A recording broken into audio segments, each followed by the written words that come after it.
नमस्कार, मैं हूं संजीव श्रीवास्तव। आप देख रहे हैं 4 PM न्यूज नेटवर्क।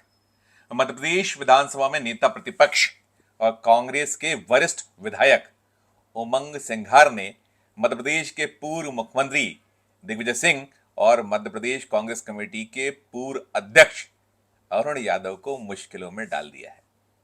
दोनों ही नेता चुनाव लड़ने के इच्छुक नहीं थे। लोकसभा चुनाव के लिए दोनों ही का मन लड़ने का नहीं था, लेकिन उमंग सिंघार ने एक ऐसा दांव खेला जो कामयाब हो गया है। और कामयाब होने के साथ साथ ये निकल कर आ गया है कि दिल्ली ने पूर्व मुख्यमंत्री दिग्विजय सिंह, जिनकी उम्र अब 77 वर्ष हो रही है, उन्हें राजगढ़ से कैंडिडेट बनाने का फैसला ले लिया है।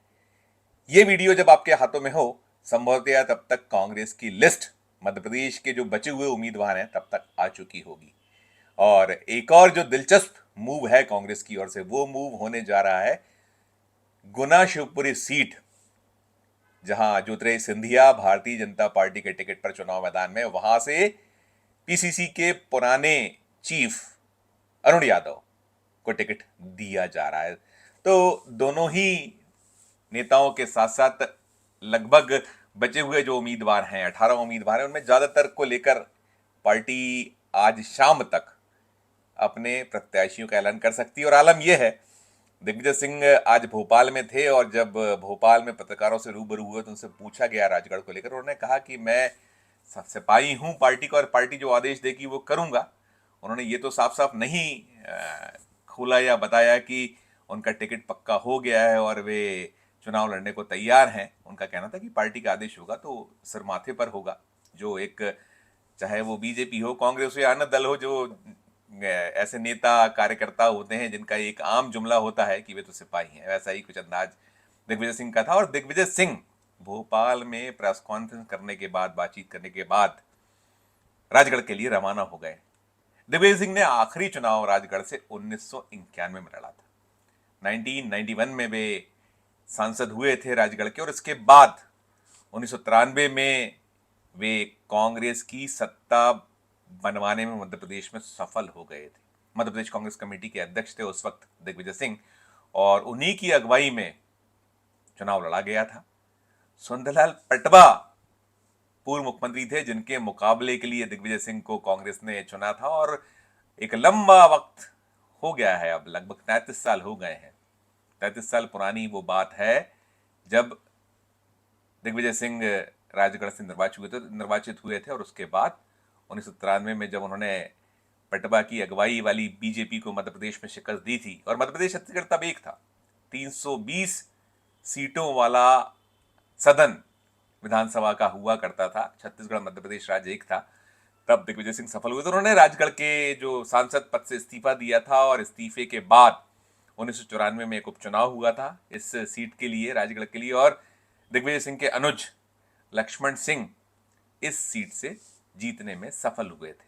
बड़ा एक अलग दौर था। और अब 33 बरस बाद दिग्विजय सिंह पुनः राजगढ़ लोकसभा क्षेत्र में उतरने जा रहे हैं। वे चुनाव लड़ाते रहे, और दिग्विजय सिंह अभी जब लोकसभा की टिकटों को लेकर बात चल रही थी, उनसे पूछा गया था, मीडिया ने बात की थी कि आप क्या गुना से चुनाव लड़िएगा या कहीं और से आप लड़ सकते हैं, तो उन्होंने साफ साफ मना किया था कि नहीं, मेरी कोई मंशा नहीं है, मेरी कोई इच्छा नहीं है।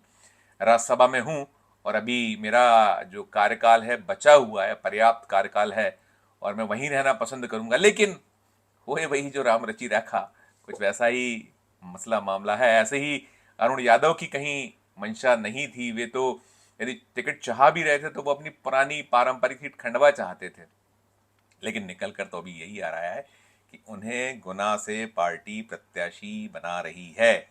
और गुना सीट बड़ा दिलचस्प सा नजारा मंजर होगा।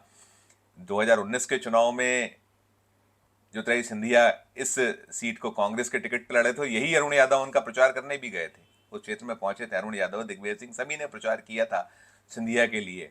लेकिन सिंधिया अब बीजेपी में है और बीजेपी के टिकट पर उसी गुना शिवपुरी सीट से उम्मीदवार हैं, जिस सीट पर उन्हें 2019 में कांग्रेस की टिकट पर हार का सामना करना पड़ा। तो हराने वाले उनके जो रहे थे भारतीय जनता पार्टी के टिकट पर जिन्होंने चुनाव लड़ा था और सिंधिया को हराया था, वो थे बीजेपी के टिकट पर चुनाव लड़ने वाले केपी सिंह यादव। और केपी सिंह यादव वो शख्स थे जो कभी सिंधिया के खेमे से ही हुआ करते थे, और गुना शिवपुरी के चुनाव जो ज्योतिरादित्य सिंधिया लड़ा करते थे 2019 के पहले तक, तो उसमें कहीं ना कहीं उनकी भूमिका भी कांग्रेस को जिताने में रहा करती थी। वे बाद में सिंधिया से टूटकर नाराज होकर चले गए थे और भारतीय जनता पार्टी ने हाथों हाथ लिया था और टिकट दिया था, और टिकट देने के बाद वो वहां सिंधिया को हराने में कामयाब हुए थे, एक ज्वाइंट किलर साबित हुए थे। अब इस बार केपी सिंह यादव को भारतीय जनता पार्टी ने टिकट नहीं दिया है। जो भी उनको आश्वस्त किया गया है कि जब ज्योतिरादित्य सिंधिया भी राज्यसभा के सदस्य हैं, संभव है कि राज्यसभा को लेकर भी आश्वस्त कर दिया हो पार्टी ने, ये उनकी अपनी खेमे की बात है, अंतर की बात है कि क्या कुछ आश्वासन मिला है, लेकिन कयास संभावना यही है कि संभव हो कि जो इतनी प्रतिकूल हालातों में उस गुना शिवपुरी सीट को भारतीय जनता पार्टी के लिए निकाल कर लाने वाले केपी सिंह यादव को ऐसे नहीं छोड़ेगी शायद पार्टी, क्योंकि नाराजगी है, वो यादव बाहुल्य इलाका है, क्षेत्र है, सीट है, तो शायद मना लिया गया और संभव है कि यदि ज्योतिरादित्य सिंधिया उस सीट पर फतह कर लेते हैं तो राज्यसभा सीट जब रिक्त होगी तो वो सीट केपी सिंह यादव को दे दी जाए, ये अलग बात है। लेकिन अभी जो रण सज रहा है उसमें केपी सिंह यादव पिछली बार थे, अब अरुण यादव का नाम आया है। अरुण यादव वहां पहुंचते हैं तो मुकाबला उस एंगल से यादव बाहुल्यता वाला एंगल है। असल में जो गुना शिवपुरी सीट है वो 3.5 लाख यादव समाज के वोट हैं, और जो विधानसभा सीटें हैं कुछ वहाँ उन सीटों पर भी बाहुल्यता यादवों की है। तो ऐसे में सिंधिया के लिए राह थोड़ी सी मुश्किल हो जाने की बिल्कुल पक्की संभावनाएं मानी जा रही हैं। ऐसा माना जा रहा है कि वैसे ही ज्योतिरादित्य सिंधिया जो 2020 में कांग्रेस को छोड़कर गए थे और जिस तरीके से कमलनाथ की सरकार गई थी, उसका जो एक पूरा वृतांत था उसको जनता भूली नहीं है। अभी जब मीडिया बात करती है तो वहाँ लोग वो उस मसले पर जरूर बात कर लेते हैं। हमने 4PM ने भी कुछ बातें वहाँ की, तो वो जो गद्दार वाला जो आरोप सिंधिया पर लगा था उसको दोहराते हैं। वो कहते हैं कि ठीक नहीं किया था, हम तो महाराज को ही वोट दिया करते थे, लेकिन हमें वो जो उनकी पार्टी को छोड़ देना, सरकार को गिरवा देना, वो हमें आज भी मलाल पैदा करता है मन में। तो एक मसला वो है, साथ साथ जो हार थी पिछली, उस हार का भय ज्योतिरादित्य सिंधिया में बना हुआ है, वो दिखता है, जाता नहीं है। वो शायद ग्वालियर से टिकट चाहते थे लेकिन उन्हें टिकट गुना शिवपुरी से दिया गया, ये निकल कर आया है। तो अब जो कांग्रेस की ओर से रण सज रहा है, जो निकल कर खबरें आ रही हैं, और जैसा मैंने कहा कि संभवतया जब ये वीडियो आप देख रहे हो तब तक टिकटों का ऐलान हो चुका हो, कांग्रेस की ओर से घोषणाएं हो चुकी हो कि दिग्विजय सिंह राजगढ़ से उम्मीदवार होंगे और अरुण यादव को ज्योतिरादित्य सिंधिया के सामने प्रत्याशी बना दिया गया है। तो इसके साथ साथ जो मैंने एक बात की कि उमंग सिंघार ने जो दांव खेला था, जिससे मैंने शुरुआत की इस वीडियो की, उमंग सिंघार ने ये दांव खेला था कि यदि बड़े नेता चुनाव लड़ते हैं, जो दिग्गज नेता हैं मध्य प्रदेश के, वो चुनाव लड़ने में उतर जाते हैं तो वे भी धार से चुनाव लड़ने के लिए तैयार हैं।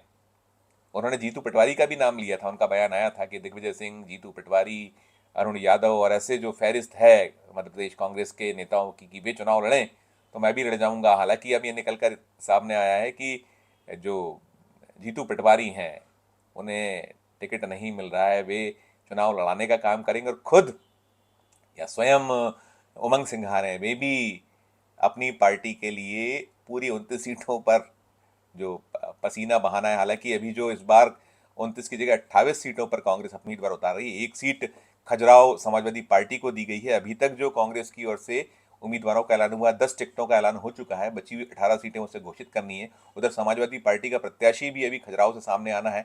तो कुल मिलाकर 29 सीटें हैं। इंडिया अलायंस है, उसके लिए ऐसा माना जा रहा है कि जो भी कांग्रेस के नेता हैं या सपा के लीडर हैं वो एक दूसरे की मदद करेंगे। और वो भी एक एंगल है, अगर हम गुना शिवपुरी की बात करें तो गुना शिवपुरी वाला जो एंगल है उसमें यादव बाहुल्यता के मान से अखिलेश यादव का रोल भी बहुत अहम हो जाने वाला है। अखिलेश यादव समाजवादी पार्टी के राष्ट्रीय अध्यक्ष हैं, उत्तर प्रदेश के पूर्व मुख्यमंत्री हैं और उनकी उस समाज में जबरदस्त पैठ है। तो कुल मिलाकर मुकाबला बड़ा दिलचस्प सा बनता नजर आएगा यदि ये टिकटें दोनों घोषित हो जाती हैं। और उम्मीद यही है कि दोनों को टिकट, जो निकल कर आया है सोर्सेस से जो खबर है कि दोनों को टिकट दिया जा रहा है, अरुण यादव को गुना शिवपुरी से और राजगढ़ से दिग्विजय सिंह को। तो राजगढ़ भी लंबे अरसे से कांग्रेस को नहीं मिल पाई है, बहुत लंबा अरसा हो गया है। बीच में एक बार 2009 में वहाँ नारायण जो आमावले हैं वो कांग्रेस के टिकट पर चुनाव जीते थे। दिग्विजय सिंह के ही वो कोटे से, खेमे से आते हैं, ऐसा माना गया था। टिकट दिलाया जो गया था दिग्विजय सिंह के द्वारा ही दिलाया गया था। तो अब क्या कुछ राजगढ़ में और क्या कुछ गुना में होगा, ये टिकटों की घोषणा के बाद जब रण और सजेगा उसके बाद साफ होगा। और जैसे जैसे स्थितियां बनेंगी, साफ होंगी, खबरें निकलेंगी, आएंगी, हम वो खबरें भी आप तक 4 PM के दर्शकों तक पहुंचाएंगे। इस वीडियो में फिलहाल इतना ही। हम फिर किसी नई वीडियो के साथ आपके समक्ष उपस्थित होंगे। हमारी अपील कि हमारे इस चैनल को लाइक कीजिए, सब्सक्राइब कीजिए, और यदि आपने ज्वाइन का बटन नहीं दबाया तो ज्वाइन का बटन जरूर दबाइए। साथ साथ हमारे इस वीडियो को अधिक से अधिक लोगों से शेयर भी कीजिए, और हमारे इस वीडियो के कमेंट बॉक्स में जाकर वीडियो को लेकर कमेंट जरूर कीजिए कि ये वीडियो आपको कैसा लगा। और देखते रहिए 4 PM Madhya Pradesh, 4 PM national और 4 PM हमारे अन्य राज्यों के चैनलों को। धन्यवाद, नमस्कार।